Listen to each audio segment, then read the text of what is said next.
Yeah, boys. Yeah, let me dub this up. Man. Say the incantation.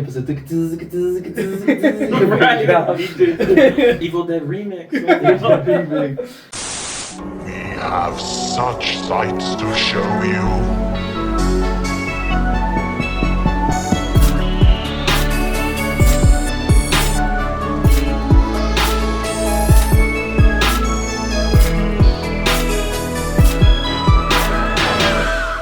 Hello, everybody. Welcome to the Four Dead Losers podcast. We are three of the Four Dead Losers. I'm Ramito. Adam. Jordan. And we have Justin out, who's still working for the man.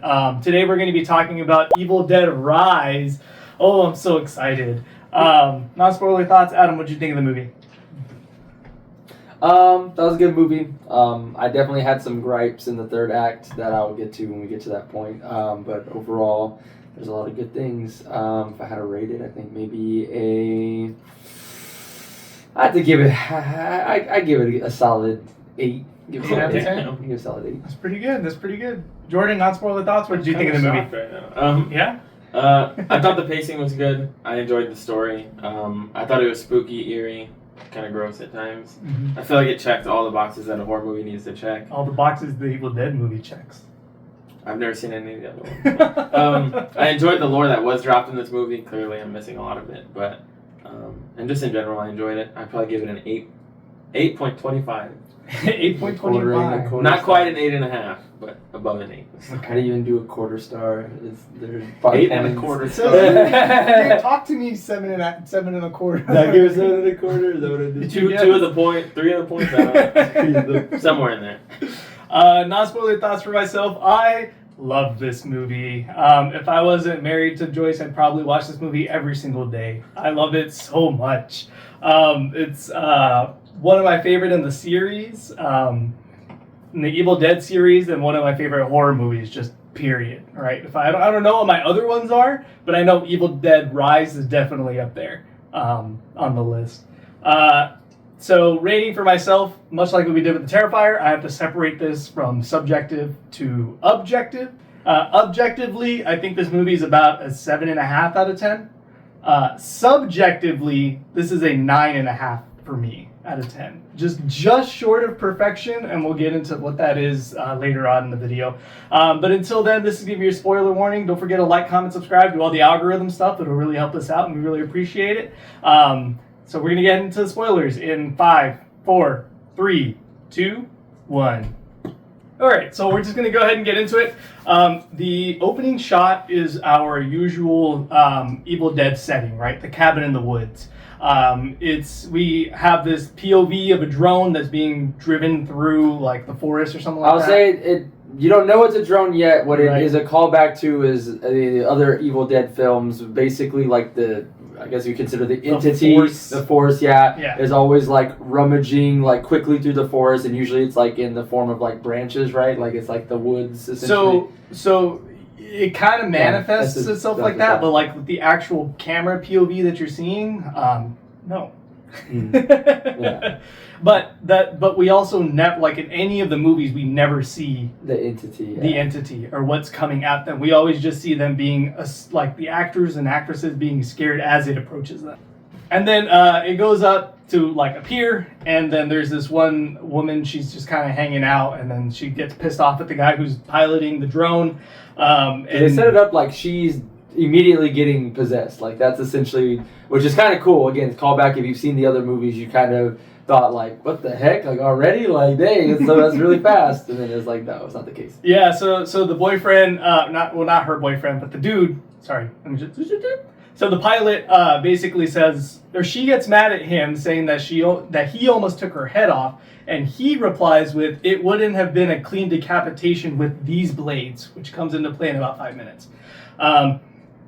So our female character gets upset. Okay, whatever. She goes into the cabin in the woods where we see like this. I think it's a really good shot of like it's 2 hills, and then we see the cabin that's like a triangle in the middle of it. And inside we see Jessica, and Jessica has come ill to the other characters. To us as the audience, we know that she's possessed. And so the friend is just kind of like, hey, you know, if you don't get up in the next 30 minutes, I'm going to get out of here. And then so Jessica's just kind of unresponsive. Friend starts to read a book, and then Jessica starts to say out loud what the book is saying, which is really creepy. What did she say?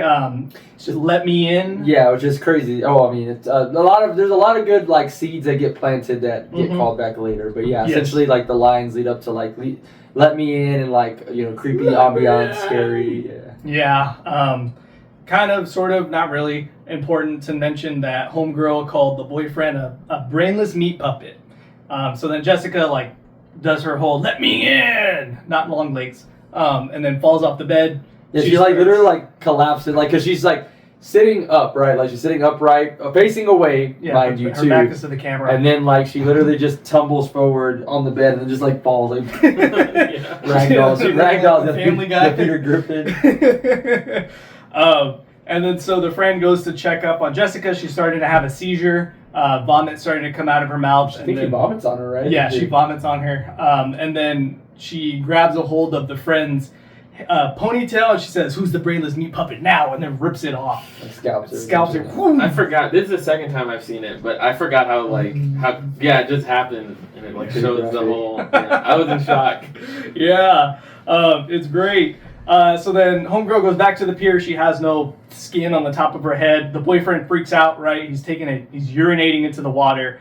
And then Jessica comes out onto the pier as well. She grabs the drone that's still on and she puts it to her face and she falls into the water, right? Okay. So then the homeboy and homegirl are both freaking out. Homeboy jumps into the water to go help Jessica, and then we see a struggle and he gets decapitated and it's not clean. Oh, I love it. That. Yeah, it's basically like if you did a crescent shape between the two shoulders, and so it's collarbone and up is what gets thrown out of the water. And then we see Jessica rise from the water, and in the background we see the title card Evil Dead Rise. That's pretty epic. Yeah, so that's the opening scene. I have a little nitpick. I think this movie was so good that like it comes down to like picking out little details like this, and it happens again later on in the movie.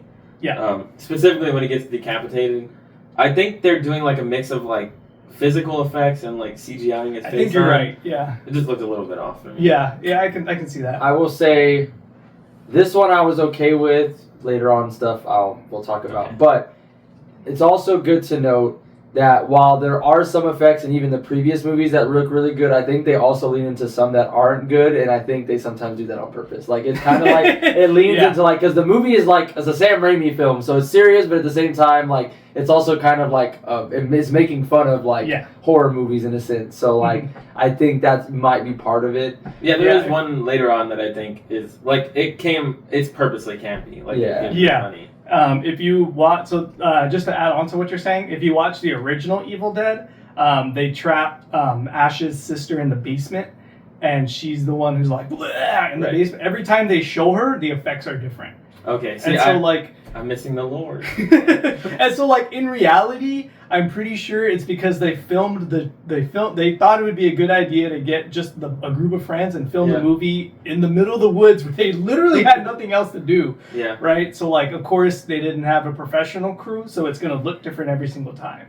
But, just to add on to what you're saying. It's good to know. Yeah. And then we get into our first act. So the entirety of the first act is really just us meeting the characters. So we meet Beth, who's going to be our main protagonist. She's the sister to Ellie. Ellie has 3 kids. The 3 kids are Danny, he's the oldest son, Bridget, who's the older daughter, and then Cassie, who's the younger daughter. And this is a day before what we just saw. Yes, this is the day before the events in the woods that just happened. Yeah. And so we just kind of get, their whole family dynamic, and you can tell that they're really, or the family unit is really close together. And then Beth, she takes a pregnancy test and it comes out positive, so then she goes to Ellie for help, and that's why she ends up with the rest of the family. So eventually it gets to the point where Ellie's just trying to catch up with the kids and all that stuff. She brings a gift for Dad. It turns out Dad is no longer in the picture. And so that was like really awkward too. They're like, he's like, "Oh yeah, this gift for your dad," and everybody's just like crickets. Nobody says anything. Yeah.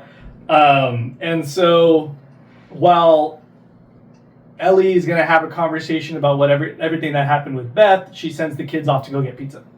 Okay, cool. Kids come back with the pizza, and this is where we get like our book wants to be found moment, right? So like in every single movie, one of these things happens. Or sorry, I should say in the other two movies, it's things coming from the basement, like some noise or something that comes from the basement. I think in the 2013 remake, the basement door just flies open. Yes.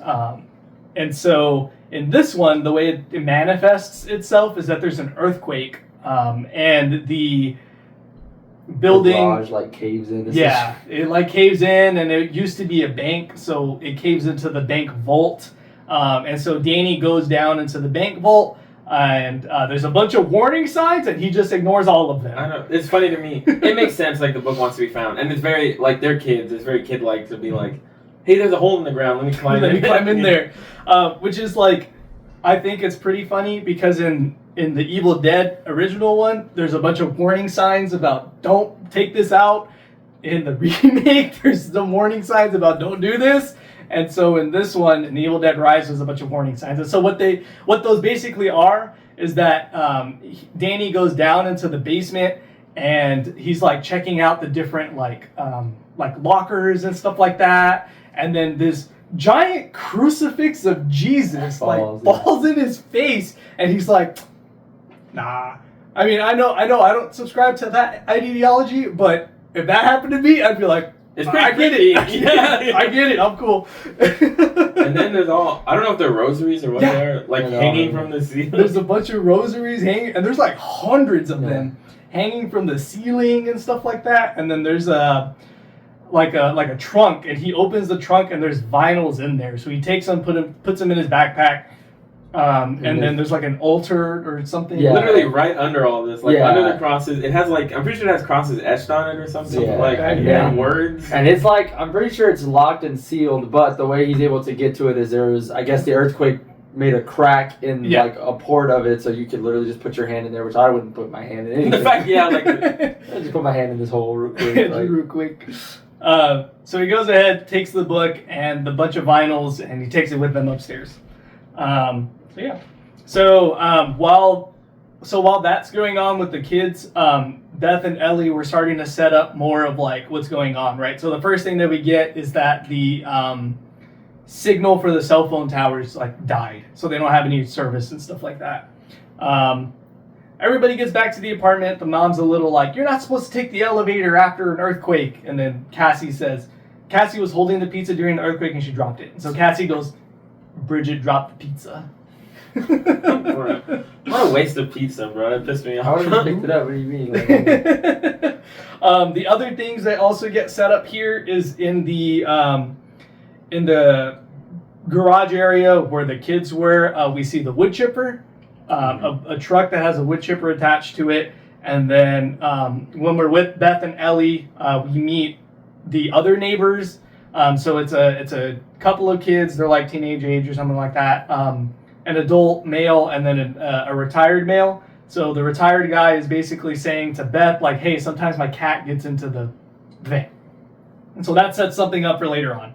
And they're also on, I don't think it ever comes into play, but aren't they on like the 14th floor? I don't know. They're pretty high up. I know they're pretty high up. I found it interesting because when they're going up the elevator, there is a 13th floor, which I thought was... Yeah, usually you don't. Well, in some places you don't. A lot of places you still do, but a lot of places don't. They skip it. And so another thing that they set up is that there's a vacant room on their floor, and that's the only room that has a fire escape. Oh, that didn't click to me. Mm-hmm. Also, Bridget tells, like, when Bridget finds out, what's the boy's name? Danny? That Danny took the book. She's like, weird shit gets locked away for a reason. Yeah, she does say that. What a silly guy. So the vacant room is under heavy lock and key just to make sure nobody gets in. And so just like Jordan was saying, Bridget tells Danny, like, weird shit gets put away for a reason. And Danny's like, no, maybe these are worth something, right? Like, we can go ahead and Mom really needs the money right now. And so she gets she gets upset. And then Danny he has the Necronomicon. Well, I don't think they ever referred to it as the Necronomicon in this movie. They do refer to it as the Book of the Dead. One volume of the Book of the Dead, which we'll get into later. Yeah. Very excited. And so he tries to open the book, but he gets cut, right? Because the book end, or rather the like edges of like where the actual, not the binding side, but the side that would open is like basically like teeth. Long teeth. Like that. Yeah. Think of a Venus flytrap. Yeah. That's what it looks like. He cuts himself, and then the blood gets onto the book, and then it like absorbs it. It absorbs it, but we hear like sizzling. As it gets absorbed. The book opens up and we see a bunch of images that are inside. So then Danny goes ahead and starts to play the record, and here's some lore. I've been to like, I was thinking about this, and I don't know, but like, is there a reason why he's physically like moving it with his hand to get it to play? Like, can't you just literally press play and just let the record play? I don't know. I thought he was spinning it in reverse, but it might be wrong. Is he? I've never used a record player. I don't know why you wouldn't just press play and... Maybe. Yeah, I don't know. He is like helping. Yeah, he's like literally like moving it with his hand. Because then, later. Because later on, what's her name just puts her finger. Yeah, puts her fingers on it. Yeah. Maybe she's like Stitch. You know, Stitch he just opens his mouth. Oh yeah, that's essentially what she does. So we get some lore here. So he puts the record on, and it's a priest talking to the other clergymen about how they found one of the volumes for the Book of the Dead. And so we're just going to cut a little bit here. I love this, right? Because we don't have any solid proof that all three movies, like the original Evil Dead trilogy, the remake, and Evil Dead Rise, we don't have any proof that all three of them are in the same universe. To me, this is saying that they are. Because all three books, all three of them have different Necronomicons, and they all look very different.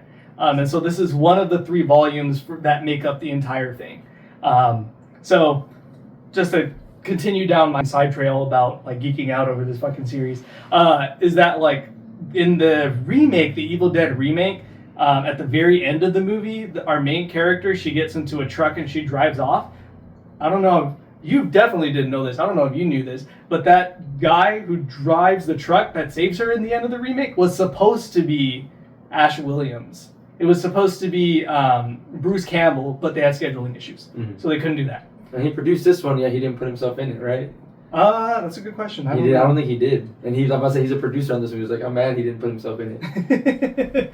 But it's just like, I love it. I really loved that just like drop of lore. Anyways, so the priest on the record are saying to the other clergymen basically that they want to help they want permission to translate the book to see if it has any knowledge to help society. And everybody in the record's like, no, burn it. And then Danny, I think the record ends, right? And then he has to go to part 2. He has to go. And then he would flip it to the B-side. He just literally goes to part 2. Yeah. Eventually, the record starts to play itself, even though he tries to stop it, and that's when we get the Latin phrase that they always say in every movie that activates the force, right, and drives everything forward. So we get the infamous like POV of the force, and it's going and it gets into Ellie while she's going into the elevator to do laundry. In the other 2 movies, in the original Evil Dead and in the Evil Dead 2013 remake, we get the initial possessed character gets essayed by vines and thorns and stuff like that. In this one, she just gets like pinned up by the cables, yeah, which that's why I was like, again, you don't have nature around that area, so they're just like, I just use the elevator cables. So they use that POV in all of the movies? Yeah. Yes. So wait, I'm confused in that, well, I guess it's not important to this video. The presence, like, literally, like they did with the drone at the beginning, like, literally, like, finds its way, and then it eventually gets to you. So, but we keep mentioning, like, the original and then the remake. Or do the other 2 in the original trilogy, like, do they not do that same thing? They do. But it's nature instead of an elevator cable. So, are you talking about like the other Bruce Campbell ones? Are they like a continuation of the first one? So Evil Dead 1, 2, 3 take place. They're in chronological order. Okay, so when the first one ends, the second one immediately starts. When the second one ends, the third one immediately. Whereas the third one's technically before the first 2 because and then but it's after, but it's before because it's after, time but then it's before. It gets bro, crazy. If you watch the end of the second one, you're gonna be like, they for real did this, and then you watch the third one, be like, they for real did this. It's like an 80s movie or what? Yeah. Okay. And then at the end of the third movie, that scene, I think it's like 25, 30 years later, is the beginning of the show. Ash versus the Evil Dead show. Oh, the show's canon. Yeah. Bro, I gotta watch the show. Okay. The show's great. Ash versus the Evil Dead's great. And then, I want to say, and then with that too, yeah, like it's just insane to think that the third movie even was a thing. Like it's just like, what is this? Army of Darkness. And this is the same director that directed the Spider-Man movies. I didn't know these were Raimi films. Yeah, they're weird films. I mean, that's just what he's known for. Yeah, his first movie ever was Evil Dead. Oh, all three of them are him. Yeah, the original trilogy is him. And this one. But are they as good as Drag Me to Hell, though? Not the side. Okay, that's all. I was just confused. Not the talking goat. So Ellie gets possessed. And the elevator that she literally told them not to take, and then she does the elevator. Yeah. So while she's getting possessed, it's important to note that the book turns its own pages and it opens up to an image of what's currently happening. So Ellie being, strung up. So we're back into the house. The power goes out, and so Bridget points out also that it's storming outside. So that's another really big Evil Dead checkmark, right? Is that it's storming in the outside? Well, in the original trilogy, does it storm? What ends up happening is it's a storm because doesn't the river the flood somehow just literally takes over the entire road, right? And they can't get across. I remember watching the beginning of Army of Darkness with y'all, and I thought it was like a comedy movie. It is. It is. Oh, It's a horror comedy. I like Megan too. No, I think Megan 2 is an action movie. So it's storming out. So another thing, and then the let's see, and so they're all kind of in the upstairs area. Ellie comes back upstairs. She makes it into the apartment. She starts cooking eggs, right? And this is where we get like the kind of gross shot where she's cracking the eggs and putting them into the pan, and they're like blood and stuff like that. Why does she have eggs on the counter? Why not? Well, they're probably natural eggs. You don't have to have them in the fridge. All eggs are natural. Did she wash her hands? I actually really like, because this is the first time we see her like walk into the apartment after the elevator. She's like this. Yeah, because it's like she's like a black figure at that point. Yeah. Mm-hmm. I thought that was well executed. She's cracking the eggs. Everybody else in the apartment's like looking at her like she's freaking weird, right? As she's doing this, because she's putting eggs or shell in everything. And then this is where we get the quote, right? Ellie says, "I had the most beautiful dream," and then she goes, "It was a perfect day, and all I could think about is how I wanted to cut you all open and crawl inside of you so we could stay one happy family." Oh, I loved it because that comes into play later. And then she like starts to have this internal struggle, right? Mm-hmm. Where she's fighting her inner demons. And she barfs all over the floor and she says, "It's inside of me, don't let them get my babies." And she's talking to Beth. She starts seizing and then dies. So then Danny and Beth take Ellie to the elevator. Elevator's not working. They look down the fire escape, and this is where we find, this is the other check mark that we get where their only way out are cut off, right? So in the Evil Dead movie, in the original one and in the 2013 remake, it's the flood that takes out the bridge so they can't cross it. They can't escape. And this one, what? Aren't the stairs like gone because the earthquake? Yeah, it's like the 3 floors that it's them and then 3 floors down that are just obliterated, but all the other stairs are fine. Yeah. So yeah, this is the kind of kickoff for everything. This is when the neighbors get involved. Yeah. So well, no, it's when she starts attacking. Yeah. So they because they're in there when she's on her deathbed. Exactly. Yeah. Because the man hit the "Can I pray?" and I said, "Turn the movie up." True. So they realize that they're not able to get Ellie out in time, and so they take her back to the apartment, put her on her bed, just like you're saying, and then the 2 adult neighbors are in there. Gabe says, "Hey, can I pray over her?" And then Beth hits him with the, "Oh, she didn't really believe in that," and they do it anyways. So the kids are starting to freak out, right? Is basically what's going on with them. The 2 adult neighbors are like, "Oh, we'll figure out a way to get into the vacant suite so we can get to the fire escape." And then Ellie, she wakes back up. Ooh, She that's gets- not freaky. Because Beth gets like the phone call. And this is another one of my nitpicks. The phone has like the worst phone crack animation ever.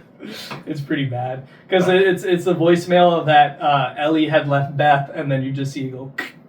Isn't that what she talks about? I swear to God, it like cuts into her talking about how she's like burning alive or something. You're correct. The original voicemail ends and she's like, "Help! They're burning! It's so hot!" or something like that. Yeah. Ellie wakes back up, and so the kids walk into the room. They feel her forehead, and she's burning. So they decide, "Hey, let's go ahead and put her in a tub of cold water," which I believe is something you're not supposed to do. Probably not. Probably not. But so then they do that. Ellie like immediately starts to freak out in the water. Yeah, Ellie immediately starts to freak out in the water. She jumps and she has like the fucking Spider-Man, right? She's on the ceiling. And then she screeches. The water starts to boil. The mirror cracks, falls back into the tub, and then this is where we get the other iconic line. What does Danny say? He goes, "Mommy," and then she goes, "Mommy's with the maggots now." Oh, Maggot, mommy. she has Mommy. that wild smile, man. Yeah, it's so great. I really like this scene. Yeah. Bruh, I didn't even realize. Yeah. That exact smile. Mm-hmm. I really like this scene. I'm pretty sure they showed it in the trailer. That's what made me wanna watch This it. is a big one. Mm-hmm. So then Ellie picks up a thing of glass. She starts to go at Beth. Everybody's freaking out. She stabs Beth through the hand. Bridget's like, "Mom, why are you doing this?" And then possessed Ellie says, "I'm free now." And then she's like, "What?" And then she goes, "Free from all you titty-sucking parasites." She gets the Spider-Man jump on her. She does. She does. She gets the tattoo machine, right? And Yeah. she like puts it. She starts going to her eye. Oh, I should mention this. Whenever I get I'm wearing a long sleeve right now, so you can't really see them. But whenever I get tattooed, I watch this movie. Oh, I love it so much. And this scene always shows up, and I'm always self-conscious, and I don't want my artist to see like what's going on. Yeah. That's besides the point. I really like the way it's set up too, because we get like the side profile of the Yeah. And then she scratches Bridget in the cheek with the tattoo gun, which is going to be important later. Dan knocks. Then she like, does she lick it or something, or no? She says, "Let mommy kiss it better." Yeah. Yeah. With her long ass tongue. Yeah. God. Dan knocks her off, and she like goes into the kitchen, right, or something like that. And this is when the neighbors walk in, and so all the neighbors are like, "What the fuck is going on?" And so Ellie runs out to the neighbors. Yeah, this is And great. then they like shut the door They behind shut the them? door. They lock her out. They put like a cabinet in the way so that way she can't open it. Bro, they sacrifice the neighbor. Yeah, That's so great basically, after they're this is helping basically her. like I would say this scene right here is pretty well done, and it's like it reminds me of the Darth Vader Rogue One scene. Like all those people are just helpless. She like gets the old, like not the old man neighbor, but the boy neighbor, like bites his eye out, like, and then like he's like freaking out, and she starts choking on it. She's like, oh, and then like spits it up, chokes the other kid. So he chokes. And then, like in the mirror, I think they're looking through the peephole. That's the other cool effect I really like. They use the peephole a lot in this scene, which or just in general in this movie, which I thought was a really cool just shot. Yeah. And so like at one point, you just hear screaming. I think she throws like the little boy doesn't have arms anymore, literally is just torso and legs, and then she's like right there in the peephole, kind of I think right there just in frame. Yeah. And then you just hear the old man, and then shoots the shotgun. She just goes flying. Great. Yeah, and then he goes. He's like about to knock on the door or something, or he's standing right outside. Yeah. And you see the gun, and then she just basically just drags it. And Yeah. I love the eyeball eating part. I loved. I thought it was hilarious. There's always something. That was another part where I felt like maybe the effects were iffy, but it just came across campy. Like it was meant to be funny, obviously. Yeah. So I also, I agree. I like the hallway scene. I think it's unique. I was part of me's torn because I feel like I don't want to say it was used as a crutch to cover up some of the effects, but It was unique. I thought the effects were okay here. I think, like I said, the most atrocious one was coming up, and that was the one that I can't forgive. That honestly always takes me out. And I remember the first time watching it saying the same thing I'm that I did excited to not hear like. this. Okay, but continue. Yeah, I love the eyeball. Amanda, this is one of the scenes I turned to Amanda and she said, "Bro." "Yeah, she said, "Bro." blank face." Yeah. That's so funny. She said, On the medication, bro. True. And so all that finally like dies down or whatever. Bridget starts to blame Danny, right? This is all your fault, XYZ. And so Danny shows Beth the book, the Necronomicon, the Book of the Damned, the Book of the Dead. Well, she did. Oh, so Beth. Yeah, I would say the sister did see it, Bridget, and she even told him, "Yeah, like this, like You need to like, put it back." Yeah, this not cool." Yeah. And he said, "I'll do it in the morning." Or Yeah, whatever. I'll just do it in the morning. It's okay. which will come into play later. Woo-hoo. So excited! Can y'all tell I love this movie? Anyways, so then starts to show the whatever. Bridget starts to give her. Dan starts to show Beth the book. She's getting freaked out because of everything that's inside of it. Bridget starts to go. She goes to the kitchen and starts to do first aid on herself. In the first aid box is a little mirror, and in that we can see the cut, and then this black ichor start to like spread in her veins. Yeah. Danny then shows. So we get like cuts between back and forth. Danny then shows Beth the vinyls, and so Beth is like, "Hey, I'm gonna go ahead and listen to these vinyls. Maybe they'll have like an answer to what's going on." Well, all that's going on. With headphones on. Yeah, with headphones on. While that's going on, Bridget is transforming in the kitchen, transforming into. They don't reference it in this movie, but in the Ash vs. the Evil Dead, as a deadite. Yeah, deadite. She's getting transformed into a deadite. And then Cassie is at the front door, and she's like looking at Ellie through the because she's singing like a song, like a lullaby, right? Something like that. And so she says, what does she say? She says, "What's wrong with you, mommy?" And stuff like that. She's like, "Oh, nothing. A big old kiss from you can't fix. Open up now." And I love that line because that line. I know that the beginning intro scene and this one are like very separate, but that the open up now is very reminiscent to the "let me in" that Jessica says at the opening scene. And so I think she does at some point say "let me in," like towards the end when she starts getting mad, like "let me in," and she starts like banging her head. Mm-hmm. And so Bridget, while she's transforming, she coughs up maggots or something. Which we see in the bobook also. Like, Yeah. it's kind of framed between. Mm-hmm. This is one of the moments I had to remind myself that, like, Cassie's a little kid. Yeah. Because it She's just like clicks to 7 me, or like, younger. Yeah. in my mind I'm thinking, why the fuck would you open up the door? Like, you're seeing your mom clearly doesn't look right through that. Yeah. But then they're listening to the recording still. That's going on. And I think at this point, on this part of the recording too, he's talking about how like, oh, I'm starting to see some things, but it doesn't go full detail. I know there's a last part that are we on part 3 now? Like we're hearing... No. Are we hearing new stuff that we didn't hear earlier? Yeah, a little bit. It's a little bit, but... What do you mean? Like what we're hearing Beth listen to is this stuff on the vinyl we didn't hear earlier. Yes. Oh, yeah. Yes. Okay, so, yes. So I understand what you're saying, but we get the interaction between Beth and Bridget before that. So Beth, they hear the commotion with Cassie because she unlocks the door. And the arm reaches around and starting to choke Cassie. They get Ellie off. They relock the door. Okay, cool. They see Bridget's transformed, or Beth sees that Bridget transformed. She's eating the glass, right? Yeah. She's she eats the glass and like then Gollum. pokes like her neck. Yeah, I thought that looked really good. I really liked that. That was a good one. It's a good one. And then we get the cheese grater. Yes, I love that too. That was good. So again, Cass is transforming in the kitchen, right? So she jumps onto Beth. Beth like fights her off with a frying pan or whatever. Throws a cheese grater at Bridget. Bridget catches the cheese grater, puts it on Beth's leg, and boom, just fucking yeets it or like pulls it, right?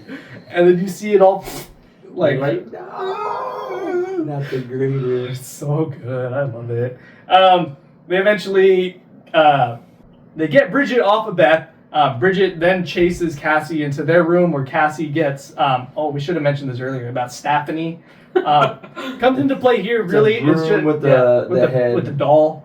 And but they broke it in half. The sister, Bridget, broke it in half. Yeah. She broke it in half. And so Cassie gets the Stephanie to help protect her, and it goes through Bridget's mouth. Yeah, because early on they talk about, Cassie said it's meant to protect her from It's meant to ghosts protect or her from the demons evil. or- yeah. She was like that. With the fucking head. And then Bridget, this is where Bridget basically, like, quote unquote dies, right? With the staff going through her. We get the scene of her pulling it out. And this one does look kind of weird because you can tell by the way that, like, the angle is that it's not really in her mouth, that she's pulling it from the side. But yeah, she falls over. I thought she was going to go back to fighting. They wrap her up in a comforter and they tie it. And then Beth goes to listen to the, Beth gives a knife to Dan to protect themselves. And then we go back to Beth listening to the vinyls. And this is where we drop a lot of lore. So, we get, that she plays the vinyls in reverse sequential order, right? So she starts with the last one and then his idea is to go forward from there. So then here we get some more lore. Before we get into the lore, I'll tell you what's going on because it kind of cuts back and forth. So while this stuff is being explained, we get scenes of other things. So the things that we do see on the other side are Ellie. She's the cat. Here's the cat. Here's the cat in the thing. Yeah, in the vents. So she's gonna go ahead and use the vents to get into the apartment. And then Bridget wakes back up, and her and Dan basically get into it. Right? Bro, she flies in under the sheet. She does.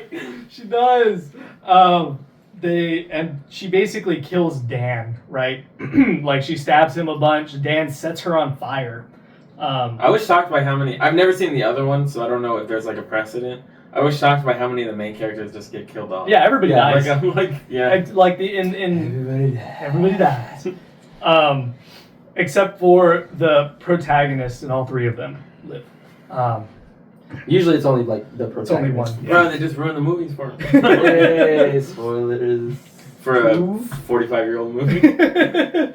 So the lore that we get is that the priests have tried prayers, which we saw with Gabriel, doesn't work.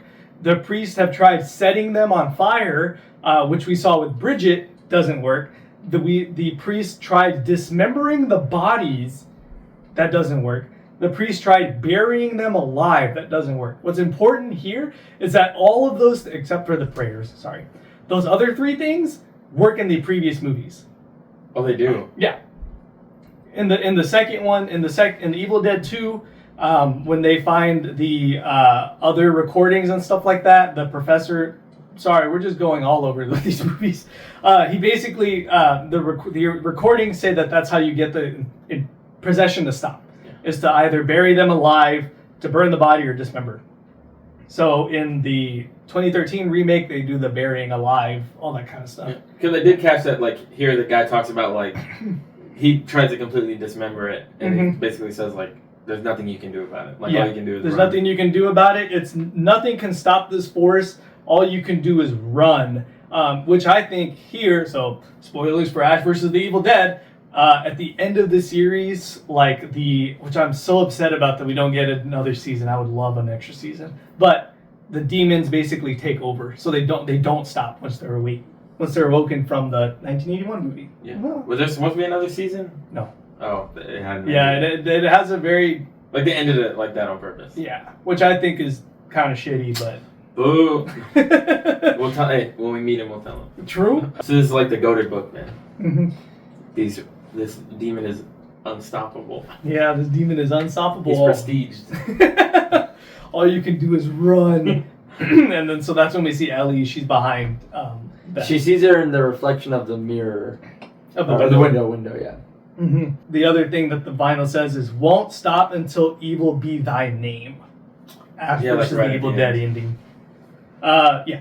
And then so what does Bridget do? Sorry, not Bridget. What does Beth do? She get the scissors. She slaps. No, that's later. Yeah. So yeah, she basically hits her and talks about the groupie stuff, gets her mad, riled up, and then what she's trying to do is like stop the recording too, but then like since she knocks her over, Ellie's by the recorder and she does like you're saying the stitch. Yeah. She just puts her finger on it, opens her mouth, and like literally keeps the recording going. And it's like like you were saying, basically showing like no, this is you're done, you're cooked. Mm-hmm. And it's funny because like the other thing that sets us up too, even though the first two movies were essentially like the same recording, right? Yeah. But what ruins it is not that the people are reciting it, like the people themselves. It's that it's always a recording of somebody else that they found reciting it. And they're like, let me record myself reciting this, and that wakes them up every time. And it's so frustrating. Like, oh no, like it's like if I heard a record, okay, now I'm gonna do the incantation. But like, nope, let's go ahead and do that. Yeah, boys, let me dub this up. Say the incantation. That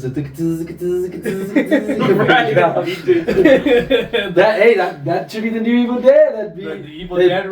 They play it at the club and then get ready. Evil Dead remix. That's funny. With the Shrek. The one where he's vomiting on everybody.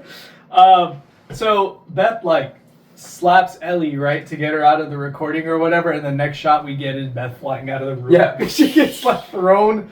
And now Ellie starts to torture Beth, basically. It's what's going on. And she delivers the other line, the other check mark, I will swallow your soul. I think it's on this shirt. Yeah. Yeah, I'll swallow your soul. Oh, I love it. And then during this time too, we're also getting the ending part of the fight with the two in the kitchen because yes, he sets her on fire, but she does get a good shot with like I think glass or something and knife and stabs him like in the bicep and like pulls it. So like I'm pretty sure his bicep just doesn't exist on one of his arms at that point. I'm pretty sure she like stabs him in the chest too. I think like they're both out for the count basically.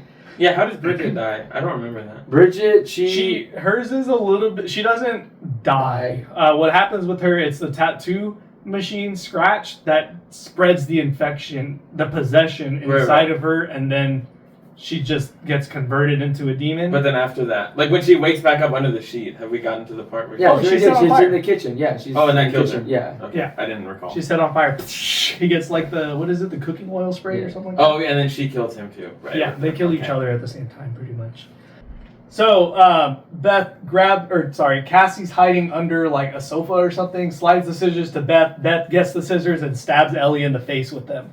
And that basically gets her to stop. It is important to note, similar to like every other like quote unquote zombie movie, like anything that would normally take out something does like stun it. Like it does get stunned. So it's not like, they're just going to keep on going every single time. Like anytime they've gotten impaled or set on fire or something like that, they usually have like a pausing moment where they have to like catch their breath. Yeah, you think they're done for a second. Yeah. And they come back. And so while Ellie is stunned, just like you're saying, it's even a good thing too, right? Like the way she does the blood, like the blood like just drips like really thick and like quick, and you can tell like it's a really good blow, and then she like. Does she? She stays up. Stays hunched over like the whole time. So Beth grabs Cassie, runs out the door, right? She's like, we're going to leave now. And we're going to try the fire escape. The fire escape, you're right. So they go to the outside. They see all the dead bodies of everyone who was killed in the hallway. She tries to open the door to the vacant room. She can't. She grabs a shotgun, right? Haha, other Evil Dead checkmark. Boop, shotgun.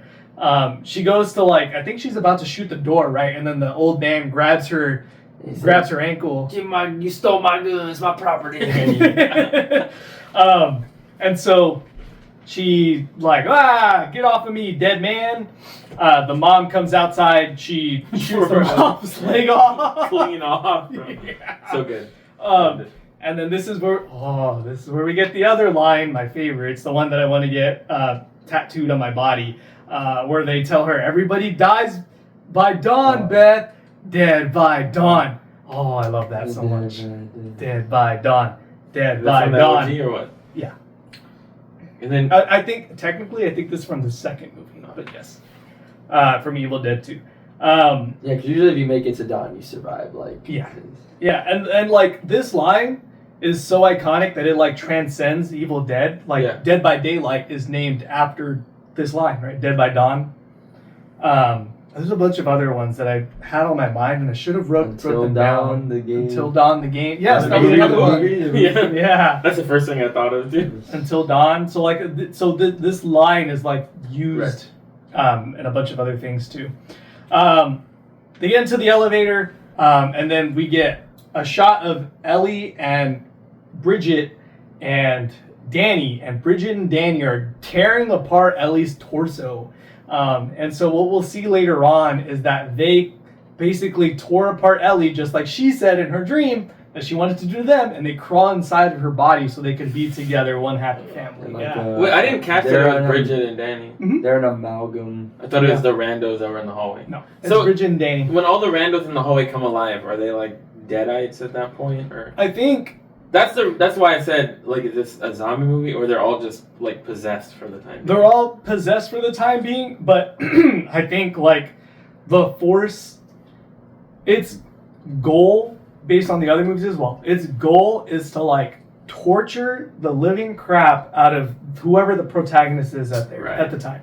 So I think like the way that the demonic force was thinking is that the way to get the most impact, right, most bang for their buck, they don't really care about all the other people in the hallway because Beth didn't know them. Yeah. It's only the family unit that they care So about. that's the thing. I don't want to jump too far That's ahead, fine. but so then it's only them three. It's only them. The monster thing. Mhm. I didn't realize that. The amalgam. I thought it was just Yeah. the randos. Okay. So then Beth and Cassie, we get a scene from The Shining, right? The elevator full of blood. They come out. And then we get the final scene where they're all in the garage. Again, they're trying to leave the car that they leave in. Is the direct reference to the Evil Dead car, the original one. That I they will all throw show out up in. there, the only reason they get down, by the way, so obviously they're like on the 13th, 14th floor. So while they're in the blood-filled elevator, the amalgam is on top of the elevator coming. Because at one point, I think she was going to try to figure out how to like get the elevator to start moving because the elevator like refused to move. And the amalgam was coming to get them. So it's like, okay, we're filling up, we're either going to drown or it's going to eat us. And then it clearly shows a weight limit sign. and it said like maximum like what, like 8 people or something. And there's only 5, but I'm sure the amount of gallons of blood like just weighed it down. And so it broke. It hit the bottom, yet it's clearly impossible because elevators are supposed to be able to go lower than that. So it hit exactly perfectly to open the elevator. The elevator doors open up and they just the blood like pushes them out. And that's the only way they survive is that they don't die from impact because they're in a body of like liquid. Yeah. I was fully expecting it to like all explode off, but yeah, the elevator doors like kind of open. Like, I don't know. Yeah. So then they get into the car, they get the little clicker, right? So this is the only thing that has power is the gate. And I even think at one point the kid runs back right before and she's like, wait, and she's like, the clicker, like something like that. So the garage door opens. Before they can make it out, Cassie's pulled back into the garage. Oh, because they hit in the car, she hits a fucking pothole, bro. Yeah. So then they have to make a run for it. Yeah. How cooked? You got one job. The pothole. And so then here we get like just the other check marks that we need, right? So in the final scene, Beth has the gun. She's trying to save Cassie because Cassie's in the trailer for the wood chipper, right, where all the wood chippings go. Chipper. Yeah. So we get the shot of Beth with the gun. I'm kind of sad that she didn't reference it as a boomstick. That would be another really good one, but it's okay. Shoots the amalgamation. This is where we get like the full shot of it, and so it's basically if you imagine like what a spider looks like, but all of the legs of the spider are their arms and legs, and then from the middle of the torso out is half of Bridget's torso, and then the other side is half of Danny's torso. Now that I think about it, I remember because they like show Danny's face during part of it, which is this is also in the book, right? Like the book that they're yeah. And then Bridget's is a little hard to recognize because she's all burnt. Yeah. So then, pretty much what happens at this point is the wood chipper gets turned on by the amalgamation, trying to pull Beth in. but she pulls like the Uno reverse card, right? Oh, there's a it's chainsaw important to battle. note that the amalgamation picks up a chainsaw from the chipper first. Which is the other big check mark. You're right. I'm sorry. You missed the same That's a check check mark too. The chainsaw, Yes. yeah, chainsaw on the boomstick. The chainsaw goes on his hand. Yeah. Okay. See? That's on his hand. It's on his hand. What do you mean on his hand? He cuts off his hand and he puts the chainsaw on his hand. And he never runs out of gas. Don't ever ask. It never runs Is out. his other hand a normal hand or he has Yeah. Yeah. Okay. I was thinking to say the other hand with a shotgun, bro. He's like full. He has unlimited bullets and he never runs out of gas. How he aims a shotgun with one hand. We'll just never talk about that. But she puts the chainsaw into the body, right? The amalgamation, and it starts to get sucked into the wood chipper. So that's how she basically defeats this entity, is that it all gets chipped away so there's nothing left of it. Because we get like the head only at the end. Yeah. Which, that was another moment where the CGI looks a little... It's the same head, like face CGI from the beginning. Yeah. Where I'm kind of like, I don't know, it looks a little... But, yeah. Because then we get like Beth kicking just the head in at the end. Just the head in, because they always have to throw in like a final punch, right? Before they like die. Because at this point, Ellie's still like... Isn't she still kind of begging for her life? Or like tries to pretend to be...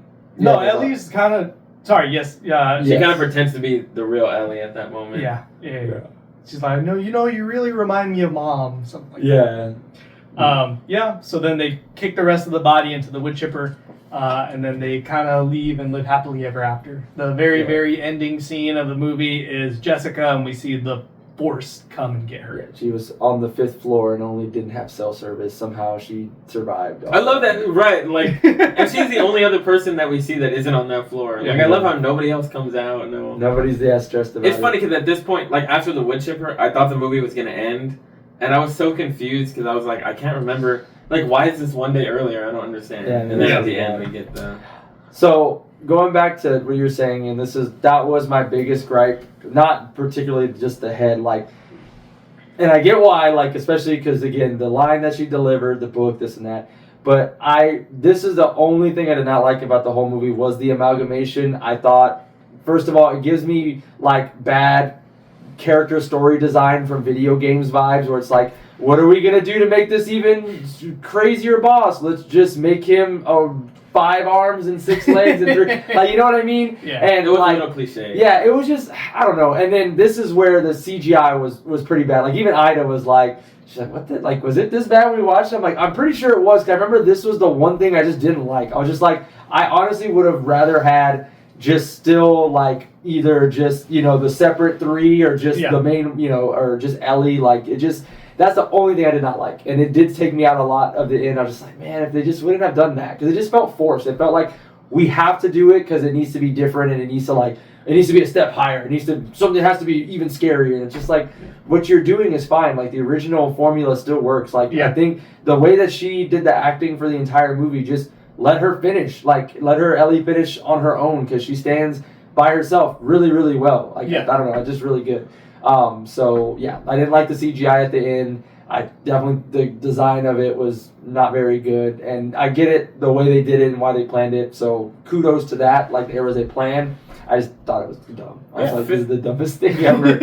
I feel like they did a good job of, like, on the point of what you're making, of kind of like, a lot of it we either don't see, like we kind of just see the movement, or we see it like in the truck when the lighting's kind of dark. Like, the only time we really fully see it is when it's on the chipper, when it's like full light and we're seeing the whole thing. Yeah, and especially when it's on the chipper, you're like, this looks awful. Like, dumb. Looks bad. It is a little cliche. I feel like, I know this would probably make, like, understand it's a budgeting thing and like you have to film with it. I feel like if they would have done like practical effects for that, I wouldn't, like, to me the design was okay. Like, it is what it is. But I feel like had they almost made it like, I don't want to say full animatronic, but like done like practical effects for the whole thing, I feel like it would have hit better. But I don't know. It didn't ruin the movie for me. I was more so focused on the faces and like, it ruins the third act for me. Like, as soon as we get to the elevator final scene, like, I'm checked out because I'm like, I already know what's gonna happen, and I don't like where it goes. Like, I understand the ending and I love the ending. Like, the ending's not the problem. It's just that that design was just not a very good. It gives me. Arkham Asylum final Joker boss vibe. Like that is that bad. Like notorious. Yeah. Like, what are we gonna do? Let's just make him a giant monster. Why not? And it's just like, what? Like, why? No. It takes away the. It just because you have all this and it's exactly that. It's like great story, great gameplay, great everything up before that, and then you ruin it with like something dumb. It's like, well, what can we do to make it different? We can't just have Joker fight Batman alone. Let's make him take the Bane serum and like be a giant monster. Like it could have just been Elliot. And it was like, and that ends up being like the worst fight in the game. And same thing here. It ends up being the worst CGI graphics moment, and like just doesn't. I don't know. It just takes it away. I'd rather they would have just kept Ellie and let Ellie finish like really strong, and she could have done more like weird, creepy things, or like they could have done CGI with just her, and I think that would have helped. It like they could have saved on the budget they probably couldn't spend on the end to like just do that alone. But her leg got blown off. So to give you some context about what the final monsters are in the other movies. Okay. In the original Evil Dead, it is just like the fucking sister or whatever, right? It's Like just, everyone's a they're deadite. just laughing. Yeah. In the Evil Dead 2, I believe the final one is Henrietta, and she becomes like this. Her face is like this snake thing, right? Is that one or what? Just also to note, Yeah. just also to note, the reason why he puts the chainsaw in his hand is because his hand gets possessed. Yes. So in the third movie, the final boss is his hand. His hand grows into its own like evil ash, and he fights that. So it's similar to how like in Bridget's case how you see it start to spread. So he just chops his hand off. Yeah. I thought he chops it off in the first movie because doesn't it like choke him and fight him? It's in the second one. Second one, yeah. He like chokes him and fights him, and he's like, I gotta watch this. At the end of the second movie, where he gets sucked into the time portal, his hand goes with him. I want to understand that. I need to watch it because I want to understand this time travel thing. It's great. You're gonna watch it, you're not gonna understand it. It just happens. It just happens. I asked if it was an '80s movie because of like Back to the Future being at that same time. Yeah. It gives the cliche, like, you got to do time travel in the '80s. And then in the 2013 remake, the final quote unquote boss or whatever is the demon itself. Wait, so are we skipping over? Well, okay. So the third one, the demon is his hand. That is the final boss. That's the final boss. It becomes huge evil hand. ash. Like, no, it's not a huge hand. It just a hand. grows into an ash. Like it's like regenerates. Yeah. And he has an army of skeletons. What about in the? So that's why he has the chainsaw for the hand. And he even like in the third movie they like throw it at him in the pit, and he like jumps up in Super Mario. It like attaches like. What? Oh God! What about in the show? In the show, You got one more. it's It's like same thing. They have to like attach it. Is there one in the enemy show? No, in the show there's kind of multiple. They start off as normal deadites, but as the show goes on, they get more and more obscure until the very end. They look like aliens that have like lightning power. Okay. Yeah. Okay. Yeah, I get it. they look. So this is the worst and final boss. I don't. in Yeah, your I think opinion. that amalgamation is just. I didn't like it. I like the other ones because it's just straightforward. Like maybe it's because they didn't have the budget to do it. Like that's fine, but like that's probably a good thing. Like just because you have the budget doesn't mean you spend it on stuff that's bad. Like, Okay, Ramiro, your pitch for the final boss being good. Honestly, I don't. Unless know. you're does. I don't know. To be I didn't hate it. Like I didn't hate it as much as I Adam hated does. the amalgamation. It was what it was for me. Yeah. That's the thing. I don't want it to be. It was what it was. But It the was wood good. chipper paid off. Yeah, but it's like you could have done that with just her. Like that would have been Yeah. fine. Is there a wood chipper in the other movies? No, they're in the Okay. forest. Oh, in a well, that cabin wood in the chipper woods. is for like a tree thing though. So Yeah. see, we tied it. Exactly. Tied it back together. Aren't they making another one? They are. Evil Dead Burn Is this comes out in end of next year. Is it confirmed to be the same universe as Rise? I don't know. We just have the title. I remember looking up on Reddit. Like, I think people have come to the same conclusion you have, that they're all kind of connected through. Yeah, and there's Hints. nothing like, and they take place in like different times, right? So like the original trilogy, minus all the time travel stuff, takes place in the 80s. I Right. think the end of the third movie takes place technically at like the 90s, but then Ash versus Evil Dead takes place in the like 2015 to like 2019, and there. The 2013 remake takes place in 2013. This one takes place in, or I'm assuming they take place in the So year there's nothing come out. that stops them from being canon. Exactly. There's nothing that stops them from being interlocked. In Especially the if same it's there's 3 books. Right. Or like Disney Star Wars. It's all canon, yet it can't be canon. Exactly. So we heard one of your cons. Did you have any other cons, or do you want to go into pros? Trying to think. Other than that, no. I mean, for my pros, I thought like most of the effects were good, and that's why I said I think that was why it killed me at the end. It was like, why would you do all this stuff so well and then completely veer off from that at the end? It was one of those, like, I think you just did it because you felt like you needed to do it, and it was not very good. It was just, it was awful. I would say, only other, no, actually, surprisingly enough, like, I thought the runtime was good. Like, I forgot it was only an hour and a half, like, exactly. Like, it's really well done. It was well paced because we could have added 30 minutes. You don't have extra fluff. You don't have extra fluff. Everything kind of happens pretty quickly. I think that the acting from Ellie was really, really, really good. It's kind of hard to top the creepiness of the original. Like the sister and the friend, like, are really creepy. Like just the makeup and the laugh of like kind of how, and they sold it in the lore drop, right? Like they're just dancing in the fires. Essentially the same thing that the older ones did. They were essentially like laughing and dancing in his face. Like you can't do anything. Like what are you gonna do? And so I thought that was very interesting in terms of like how they let Ellie just kind of like do her thing, and I think her acting really like pushed the movie. I don't think you have the same well reception without Ellie like killing it. Like she's one of the most popular horror like evil villain people like to date with current movies in terms of like that, just because of her acting, like how well she did. I mean, she's still called out to do like conventions all the time, which is pretty cool. She has like a big following too. All the weirdos. The maggot mommy. That's what they call her. Hey, hear me out. I thought the kid actors were okay. Obviously, I think probably the weakest of the 3 was the son, but I mean, he kind of had to be.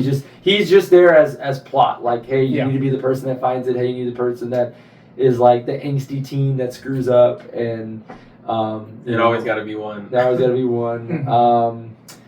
I mean, I think the only other gripe I think I said originally when I first watched it too was like, it seems a little outlandish exactly how everything didn't let them out of a building that's in the middle of a city. Yeah, in LA, it's in the middle of LA. Yeah, in the middle of LA. They even point out that like Bridget looks out the window and is like, it's only our building that's out of power. Yeah. And do they not? It might have been touched on. Is there no cell service or anything? There's no cell service. That's the beginning. Okay. Yeah, when the earthquake happens, that's when their cell service gets knocked out. It's like every horror movie is something with the telephone doesn't work. Yeah. And even if it did, nobody's in it. It should have jumped out the window, man. When Beth was yelling at that homeless person. Pros and cons for you? As far as cons go, I think I've touched on all of them. R.I.P. the pizza, bro. Yeah, it's really just like those like 2 or 3 moments of effects that I think I have in my cons. Pros, I enjoyed the intro, which has become like a common thing with me. Like, again, it's a good setup, and then I feel like it's kind of rare. I don't want to say that we go back in time, but like the intro was kind of a completely different story than what, I don't know. I thought it was and I feel like they almost do that to separate themselves from the other Evil Dead stuff, right? Because in the other movies, they all take place in minus Army versus the Evil Dead. Or sorry, Ash versus Army of Darkness. They all take place in a cabin in the woods. Right. Like we get the intro, right? And especially if it's the first time you're watching it, you probably think, 1, like y'all were saying, she's getting possessed right at the beginning. And 2, like, okay, we're going to be in this cabin the whole movie. So, and especially with the way it ends, it's like a full circle kind of loop. Bridget's rocking an Eat the Rich shirt. She is. She is. She goes, what does she say? She goes, can I go to the protest or whatever? Yeah. And then Ellie's like, you're not going to no protest. And then her door has like a feminism is not a bad word on the... What a go. Honestly. And then also, something we didn't point out, but when Beth first gets there and they're talking at the table, Cassie's asking her if she like believes in ghosts or whatever. And Beth says, I only believe things I can see or whatever, which is a good foreshadow. Yeah. I like the vinyl scene. I didn't know it was in the original, so I need to go back and watch it. It's all the same setup. Somebody finds a record, and they're dumb enough to play it, and then as soon as they get to the incantation, they let it keep on playing. I figured the book was part of all of them. Yeah, it's always a book. I didn't know that. I also thought it was called a Necronomicon, but then they never said it, so I was like, they don't refer to it as that in this one, but everywhere else they do. The elevator scene was cool. Again, I didn't know that's like a reoccurring setup. What else? Anything else? The bathtub scene, which I talked on. The guy's eye getting eaten. Standout scene for me. What else? Eating glass. Scissors to the face. A lot of the kills, basically, I thought were really good. The final scene, when they're on the wood chipper, regardless of like the CGI and the crazy supervillain, I enjoyed like the angles and the way it was cutting back and forth. I thought it was set up really good to be like the climax of the movie. Yeah. But yeah, that's about all I have. Yeah. I feel like we touched on a lot of it. So, pros for myself, the entire movie, right? I feel like my love for this movie came out just in the me talking about the plot. The con, so the only con that I have for the movie, and the only reason why it keeps it from being a perfect 10 out of 10 for me, is just there's one check mark that they didn't do, and that's the dialogue or the quote, the "we're gonna get you, we're gonna get you." They could have saved. They're saving it for the next movie. Time to go. Wait, what did it say? Yeah, time to go to sleep. Not another peep. That was the only thing. If they would have thrown that in there, it would have been a 10 out of 10. And like, they could have thrown. There are spots where it could have fit in, but I understand like with all the other references that they crammed into the movie, why they wouldn't have wanted to do that. Yeah, I didn't realize. I wish. Now I want to go back and watch the other ones. I didn't realize how many things. I think that maybe they probably didn't want to go too far to the point where it's like, okay, line for line. Yeah, we're just really like just pulling everything from there. Give Beth the chainsaw hand. Let's go. Give her the chainsaw hand. We do get. One of the shot. One of the things. The puppet. Yeah, the ash puppet. The ash puppet. One of the things that I did forget to mention is in that final scene we do get like shots of Beth that are reminiscent from the Evil Dead 2. So like when she's like freaked out and she's holding like the chainsaw and all these other things, like in the Evil Dead 2, it's pretty much like when Ash, when like the house is laughing at him or whatever, and like it's him and you can see he has blood on his face and he's kind of like going through the motions. You know what I mean? But yeah. So that's pretty much Evil Dead Rise. Tune in next time for The Sacrament. Don't forget to like, comment, subscribe, do all the algorithm stuff. We'll really appreciate it. It'll help us out. But until then, y'all have a nice day.